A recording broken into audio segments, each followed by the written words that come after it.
Just come back from Los Angeles. I was down there to meet with a group of rather important people in the movie industry, scientists and so on, who were considering calling a congress of the best minds in the world to meet in Los Angeles in the near future, to be a kind of planetary alarm conference. They wanted scientists and statesmen, religious leaders,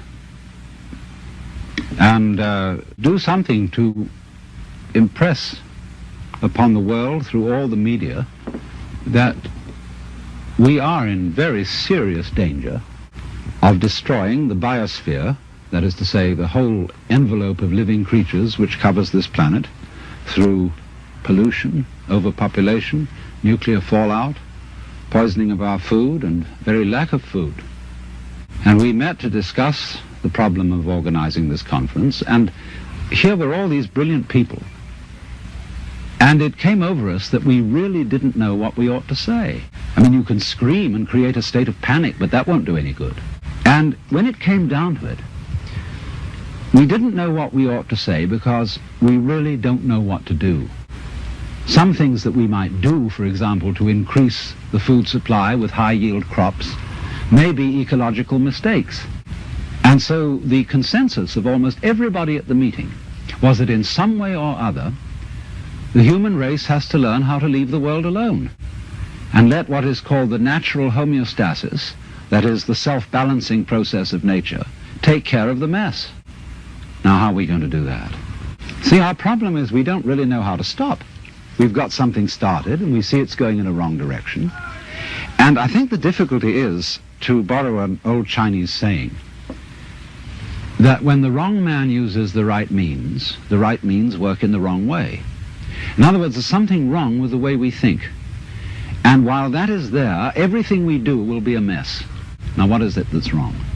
Now, as far as I can see, the basic mistake is that we've invented this wonderful system of language and calculation,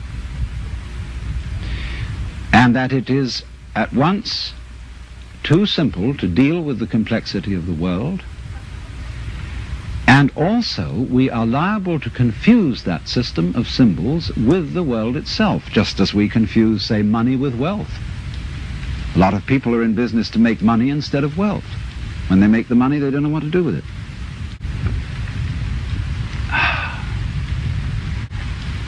And so in the same way, we confuse happiness with status, and we confuse ourselves as living organisms which are one with this whole universe with something we call our personality. Now, what is our personality? Our personality is what we call our image of ourselves, and also our thought about ourselves, our idea of ourselves. This is the person. In other words, what people meet and understand, and what I understand as Alan Watts, is a big act which is not really me. Because in the image of Alan Watts, there are not all my unconscious processes, both psychological and physical. The construction of my brain is not contained in the concept Alan Watts, and the concept Alan Watts does not contain the inseparable relationships which I have with all the rest of the universe. And therefore that concept is a fraud. And when it's mistaken for the real me, there's a confusion. Because if somebody says to me, Alan Watts, do something about it, the concept Alan Watts can't do anything. In other words, because it's only a concept, you can't make it lift a weight, just as 3 is a concept. 3, the number. You can't make just plain 3 do anything. So also you can't wrap up parcels with the equator. It's a useful imaginary line, but it can't do anything. But we all feel that this concept of ourselves, which we call our personality or our ego, can do something, because we think it really exists. And I'll tell you why we think it exists. What happens when you, if I were to say to you, now look hard at the television screen, really look at it. What do you do as distinct from just watching it in the ordinary way when you say, now I really got to see that? What do you do? Notice, that you tighten muscles all around here, that you frown a little, you clench your teeth perhaps. Now what has that got to do with seeing anything clearly? It has absolutely nothing to do with it. Same thing when you listen carefully. Now listen, catch everything that's said, or you start tightening up around your ears. That has nothing to do with hearing clearly. Now from the moment we were little children, when teachers in class screamed at us, "Pay attention," we go tight in various ways, either to see or hear more clearly, to concentrate, or to will something which is supposed to be difficult to do. And that constitutes a habitual tension over the whole body that's there almost all the time, and that feeling of unnecessary tension is, as it were, the material sensation upon which we fasten this concept of I. We hang it on to that feeling. The concept is not us. The feeling of tension is completely phony. It has nothing to do with success in seeing, hearing, or acting. And so we get the marriage of an illusion with a falsehood, and that we call ourselves. And no wonder we feel cut off from everything, alienated, frightened of life and death.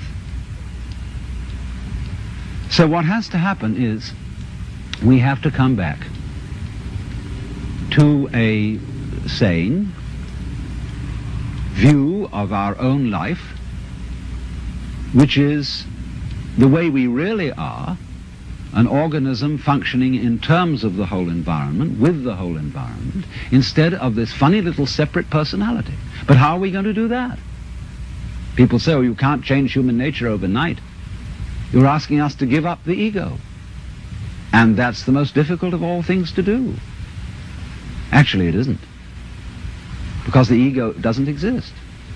But of course, if you try to give up your ego with your ego, then it'll take you to the end of time. Because this is the point. You can't transform yourself. You can't make yourself sane. You can't make yourself loving. You can't make yourself unselfish. And yet it's absolutely necessary that we be that way.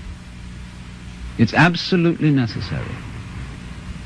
If we are going to hand over the direction of nature to nature, which is what it comes to, it's absolutely necessary that we let go of ourselves, and it can't be done. Not by anything that we call doing it, acting, willing, or even just accepting things.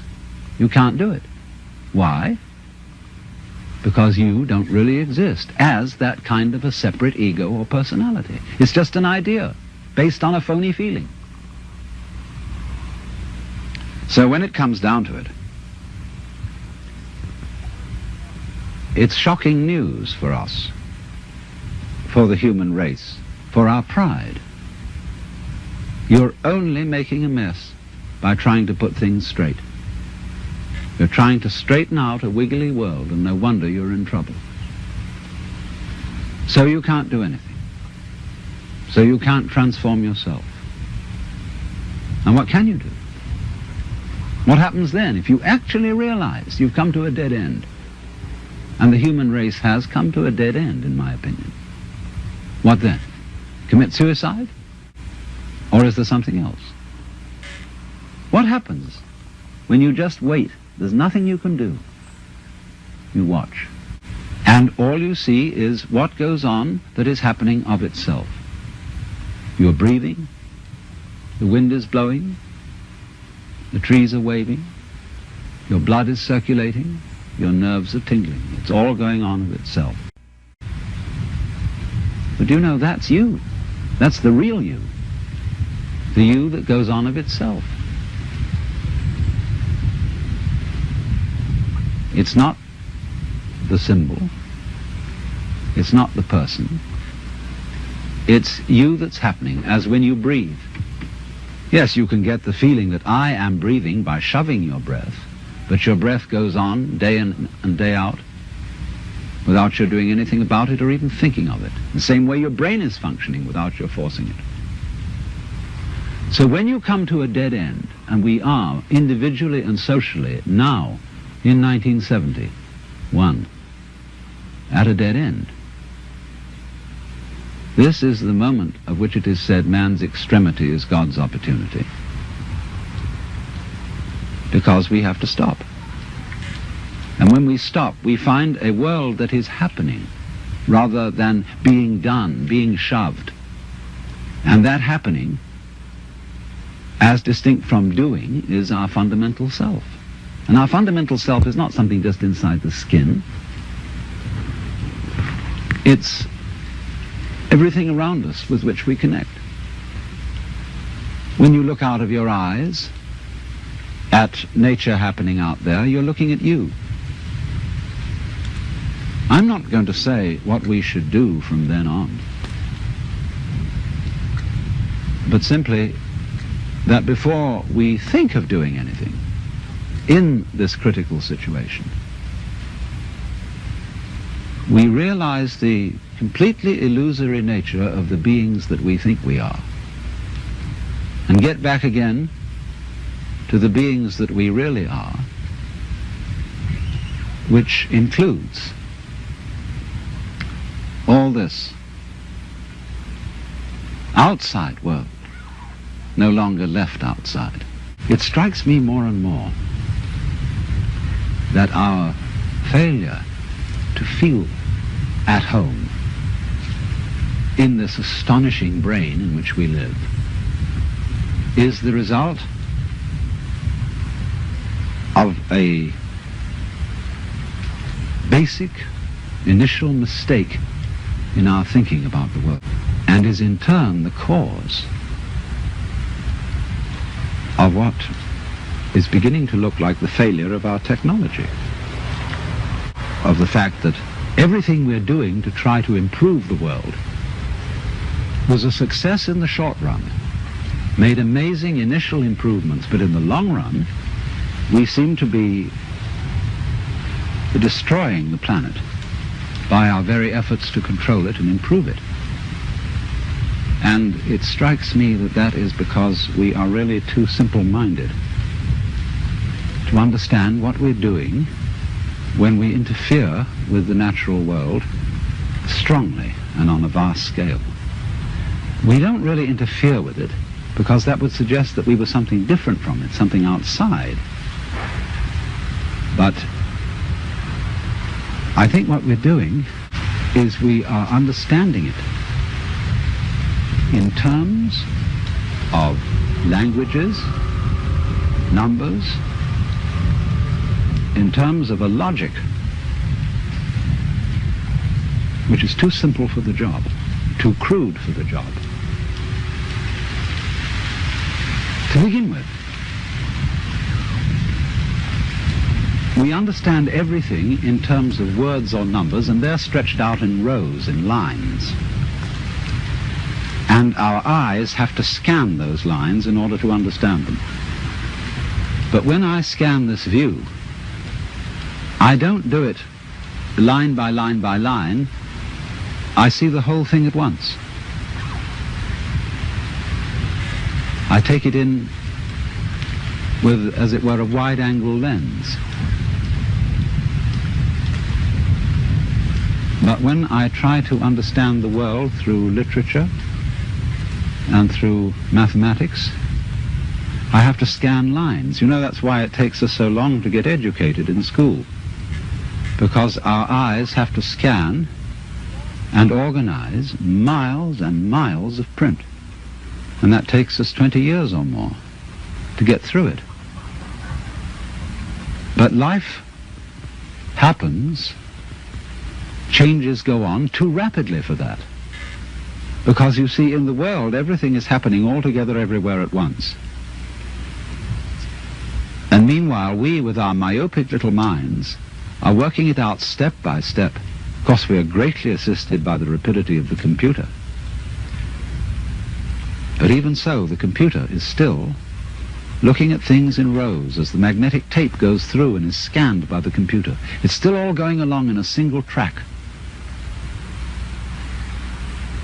And I suppose then our difficulty is that we have lamentably one-track minds in an infinitely many-tracked universe. And we may have to come to the alarming conclusion that the universe is smarter than we are.